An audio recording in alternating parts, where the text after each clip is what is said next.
Chocolate लहंगे के बिना शादी नहीं करूंगी, नहीं करूंगी, नहीं करूंगी। ये बोलकर मधु ने जोर से अपने कमरे का दरवाजा बंद कर दिया।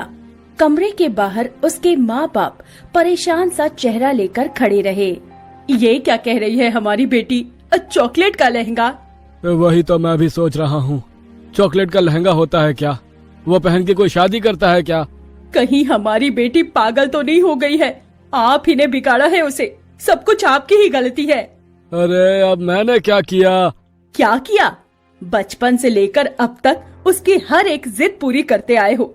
जब जितना चॉकलेट मांगती थी तुम ला देते थे, ऐसे ही वो बिगड़ गई है। हाँ, अब सब कुछ मेरी ही गलती है। ठीक है, मैं इस बार भी उसकी जिद पूरी करूंगा, उसे चॉकलेट का ही लहंगा ला दूंगा। सुन रही है ना बेटी, चॉकलेट का ही लहंगा लाऊंगा। ये बोलकर मधु के पिता मुकुंद वहाँ से चले गए। मधु की माँ मिताली सर पर हाथ दिए बैठ गई और मधु कमरे के अंदर चॉकलेट लहंगे का ख्वाब देखने लगी। ये कहानी है एक बाप की बिगड़ी हुई बेटी की। मधु बचपन से ही गुस्से वाली है और उसे चॉकलेट बहुत पसंद है। वो हमेशा चॉकलेट खाने के लिए जिद करती थी और मुकुंद ला देता था, क्योंकि मुकुंद अपनी बेटी से बहुत प्यार करता था। वो दिहाड़ी का काम करता था, उसकी कमाई कुछ खास नहीं थी, लेकिन फिर भी अपनी बेटी की जिद पूरी करने के लिए वो किसी भी हद तक जा सकता था। मधु बचपन में हर रोज अपने पिता से कहती थी, पापा मुझे चॉकलेट का घर चाहिए और एक चॉकलेट का शहर और एक चॉकलेट का ड्रेस। आप देंगे ना पापा? हाँ बेटी, क्यों नहीं दूंगा। चॉकलेट का ड्रेस पहनकर तू चॉकलेट की दुनिया की परी लगेगी। हाँ।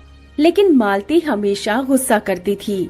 हाँ, और सर पे चढ़ाओ उसे, वैसे ही उसके चॉकलेट के चक्कर में कुछ दिन बाद घर में आटा आना बंद हो जाएगा। नहीं नहीं, ऐसा कुछ भी नहीं होगा, मैं और ज्यादा मेहनत करूंगा। हाँ हाँ, तुम सिर्फ मेहनत करते रह जाओ और ये चॉकलेट खाती रह जाएगी। सिर्फ खाऊंगी नहीं माँ, पहनूंगी भी। मुझे चॉकलेट का कपड़ा तो चाहिए ही चाहिए। और वही चॉकलेट का कपड़ा पहनने का नशा मधु के दिमाग में रह गया। वो बड़ी होती गई, लेकिन चॉकलेट खाने का नशा नहीं छूटा। कॉलेज खत्म होने के बाद मधु की एक के बाद एक सहेलियों की शादी होने लगी। किसी ने 2 लाख का लहंगा खरीदा तो किसी ने 5 लाख का। लेकिन मधु सबको कहती थी, अरे तुम लोगों का लहंगा बहुत बोरिंग है यार। बोरिंग है तो फिर तू कैसा लहंगा खरीदेगी? मैं तो चॉकलेट का लहंगा खरीदूंगी। चॉकलेट का लहंगा? अब तो बड़ी हो जा मधु, अभी तो बच्ची नहीं है। वो सब मुझे नहीं पता, मुझे चॉकलेट का ही लहंगा चाहिए, वरना मैं शादी नहीं करूंगी। ठीक है, तेरी शादी में हम सबको बुलाएगी ना, हम भी देखेंगे तेरा चॉकलेट का लहंगा। सहेलियों ने सोचा कि मधु मजाक कर रही है। कुछ दिन बाद मधु की शादी तय हो गई। 2 हफ्ते के बाद शादी थी और आज ही मधु ने कह दिया कि उसे चॉकलेट का ही लहंगा चाहिए और घर में मुकुंद और मिताली में क्लेश हो गया। लेकिन मुकुंद ने तो अपनी बेटी से चॉकलेट का लहंगा लाने का वादा कर दिया। ये वादा करके वो घर से बाहर भी चला गया। लेकिन चाय की टपरी पर बैठे बैठे वो खुद ही सोच में पड़ गया। मैंने अपनी बेटी से वादा तो कर दिया, लेकिन अब क्या करूं? चॉकलेट का लहंगा कहां से लाऊं? तभी दुकानदार ने चिल्ला कर कहा, अरे भाई साहब, आप कब से खाली बैठे हो, क्या लोगे? चॉकलेट चाय बना दूं क्या? यहाँ भी चॉकलेट? भाई साहब, चॉकलेट से और क्या बनता है? बनता तो बहुत कुछ है, चॉकलेट केक है, चॉकलेट चाय, चॉकलेट ड्रिंक है। आपको क्या चाहिए? तो मुझे तो चॉकलेट का लहंगा चाहिए, अपनी बेटी को गिफ्ट करना है। चॉकलेट का लहंगा? पागल हो गए हो क्या भाई साहब? चॉकलेट का लहंगा बनता है क्या? जाओ यहाँ से, फालतू में दिमाग मत खराब करो। चॉकलेट लहंगे के बारे में सुनकर दुकानदार हंसने लगा। मुकुंद वहाँ से चला गया। लेकिन मुकुंद अपनी बेटी से बहुत प्यार करता था। वो किसी भी तरह अपनी बेटी का सपना सच करना चाहता था और इसके बाद तो उसकी बेटी बहू बनकर किसी और के घर में चली जाएगी। उसके बाद मुकुंद का घर सूना हो जाएगा। इसीलिए मधु का ये सपना सच करना ही था। मुकुंद चॉकलेट फैक्ट्री में चला गया और वहाँ जाकर लोगों से पूछने लगा, तो भाई साहब, चॉकलेट से लहंगा बना सकते हैं क्या? बनाने के लिए तो सब कुछ बना सकते हैं, लेकिन क्या होगा चॉकलेट लहंगा का? तो मेरी बेटी की शादी होगी चॉकलेट लहंगा पहन के, पागल हो क्या हैं? चॉकलेट लहंगा तो बन जाएगी, लेकिन वो सिर्फ खाने के लिए, पहनने के लिए नहीं। वैसे भी कुछ ही मिनट में चॉकलेट पिघल जाएगा और शादी के मंडप में भारी तमाशा हो जाएगा। क्यों अपनी बेटी का तमाशा बनाना चाहते हो? मुकुंद को चॉकलेट फैक्ट्री में कुछ भी ढंग का नहीं मिला। वो घर लौट गया।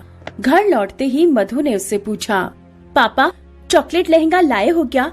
नहीं बेटी, चॉकलेट लहंगा जैसा कुछ मिला ही नहीं। क्या कुछ नहीं मिला? मैं शादी नहीं करूंगी। मधु फिर से अपने कमरे में चली गई। उसके पास उसकी सहेली की कॉल आई। मधु, कुछ ही दिनों में तेरी शादी है, लहंगा खरीद लिया क्या? नहीं, अभी तक लहंगा नहीं खरीदा। क्यों? तुझे चॉकलेट लहंगा नहीं मिला? पूनम मजाक मत उड़ा। तुझे पता है मैं कितनी टेंशन में हूँ। लहंगा नहीं मिलेगा तो मैं शादी नहीं करूंगी।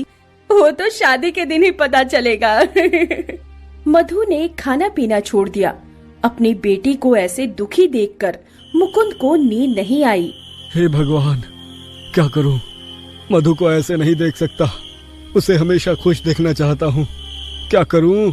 मुकुंद ने पूरी रात सोचकर एक प्लान बनाया। चॉकलेट पाउडर लाकर उससे चॉकलेट बनाने लग गया और उन चॉकलेट से एक लहंगा बनाने लगा। लेकिन लहंगा बनाते बनाते ही चॉकलेट पिघलकर गीला हो गया। हे भगवान, अब क्या होगा? मेरी बेटी की शादी रुक जाएगी क्या? ऐसे ही दिन गुजरने लगे और मधु की शादी पास आती गई। मुकुंद हर रोज नई नई तरकीब सोचने लगा, लेकिन उसकी हर एक तरकीब फेल होती गई। शादी में एक दिन बचा हुआ था। मधु भी दुखी थी और मुकुंद भी, और भगवान शायद मुकुंद का ये दुख देख नहीं पाए। एक बाप अपनी बेटी की खुशी के लिए क्या क्या कर सकता है, इसकी परीक्षा लेने भगवान खुद मुकुंद के पास आए। तब रात का वक्त था और सभी सो रहे थे। भगवान ने आके मुकुंद को बुलाया। मुकुंद, उठ जा, देख मैं आया हूँ। मुकुंद की नींद खुल गई और सामने भगवान को देखकर वो हाथ जोड़कर रो पड़ा। हे भगवान, आप आए हैं। मैं बहुत मुश्किल में हूँ भगवान, मेरी मदद कीजिए। मैं इसीलिए तो आया हूँ। मुझे पता है कि तुझे तेरी बेटी के लिए चॉकलेट का लहंगा चाहिए, वो मैं तुझे दे सकता हूँ। आपका बहुत बहुत शुक्रिया भगवान। अब पूरी बात तो सुन ले। मैं तुझे चॉकलेट का लहंगा दे सकता हूँ, लेकिन उसके बदले तेरे दोनों पैर काम करने बंद कर देंगे। मंजूर है? मुकुंद ने एक सेकंड भी ना सोच के कहा, मंजूर है, मुझे मंजूर है। मेरी बेटी की खुशी के लिए मैं कुछ भी कर सकता हूँ। मेरे दोनों पैर ले लीजिए, लेकिन मेरी बेटी के लिए चॉकलेट लहंगा ला दीजिए भगवान। तथास्तु। भगवान ने मुकुंद को चॉकलेट का लहंगा दिया और उसके बदले मुकुंद के दोनों पैर चले गए। सुबह सुबह मुकुंद रेंगते हुए मधु के पास गया और बोला, बेटी, अब तू शादी करेगी ना? ये ले चॉकलेट का लहंगा। अब तो तू खुश है ना बेटी? अरे वाह, चॉकलेट का लहंगा! मैं बहुत खुश हूँ पापा, लेकिन आपके पैरों को क्या हुआ? तब मालती वहाँ आई और मधु को सब कुछ बताया। मालती ने चुपके चुपके सब कुछ देख लिया था। सब कुछ सुनने के बाद मधु रो पड़ी। पापा, आपने मेरे लिए दोनों पैर कुर्बान कर दिए। मुझे माफ कर दीजिए पापा, मेरी जिद की वजह से आपको तकलीफ उठानी पड़ी। मुझे नहीं चाहिए चॉकलेट लहंगा। मैं इसके बदले भगवान से आपके पैर वापस मांगना चाहती हूँ। हे भगवान, पापा के दोनों पैर लौटा दो। हे भगवान, ये चॉकलेट का लहंगा वापस ले जाइए। हे भगवान। और तभी हंसते हुए भगवान प्रकट हुए। ये परीक्षा असल में तुम्हारे लिए ही था मधु। मुझे देखना था कि तुम खुद गर्ज हो या अपने पिता से सच में प्यार करती हो। तुम परीक्षा में सफल हो गई हो। मैं तुम्हारे पिता के पैर और चलने की शक्ति लौटा दूंगा और तुम चॉकलेट लहंगा भी रख सकती हो। तथास्तु। ये बोलकर भगवान ने मुकुंद के पैर ठीक कर दिए। मधु को चॉकलेट लहंगा भी मिल गया और वो पहनकर उसने शादी की। सभी देखते रह गए। बाप बेटी में रिश्ता और भी मजबूत हो गया और सब लोग खुशी खुशी रहने लगे।